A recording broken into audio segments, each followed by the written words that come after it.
Hello बच्चों, मैं आपको दिखा रही हूँ कि इस बार आपकी वार्षिक परीक्षा में पेपर कैसे आने वाला है।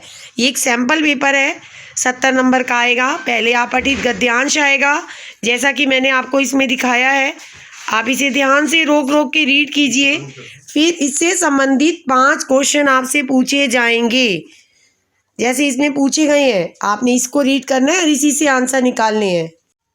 उसके बाद आएगा आपका व्याकरण बोध 20 नंबर का, जिसमें आपको आपके पढ़ाए हुए चैप्टर जो आने हैं उससे संबंधित 4 क्वेश्चन दिए जाएंगे, 2 आपने करने होते हैं। उसके बाद निर्देश अनुसार जो आपका शब्द भंडार है उससे टीचर क्वेश्चन देने वाली है 8।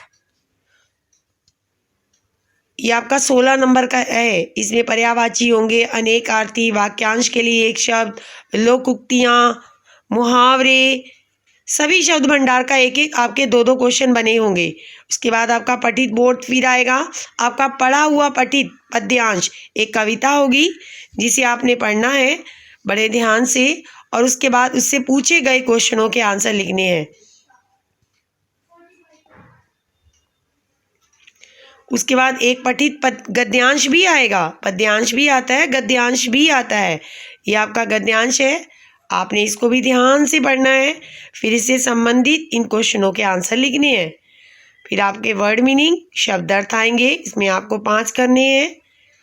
आपकी जो तीसरी बुक है महाभारत, उससे संबंधित भी आपके क्वेश्चन पूछे जाएंगे। आशय और भाव स्पष्ट, आपने पता है, आपको मालूम है, अपने पाठ का नाम, लेखक का नाम और फिर इस लाइन को एक्सप्लेन करना है। फिर 3 प्रश्न पूछे जाएंगे जो आपके पढ़ाए हुए चैप्टर है उसमें भी। फिर एक मूल्यांकन, आप अपने विचार लिखेंगे जिसमें कोई एक इसमें भी आपको करना है।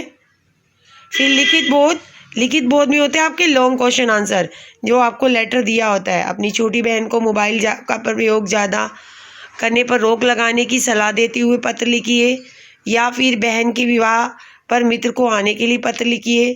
संवाद लेखन आएगा, या उसमें से आप एक कहानी लिख दीजिए। संवाद लेखन नहीं करना, एक डायरी लेखन आएगा, या फिर आप चित्र लेखन कीजिए।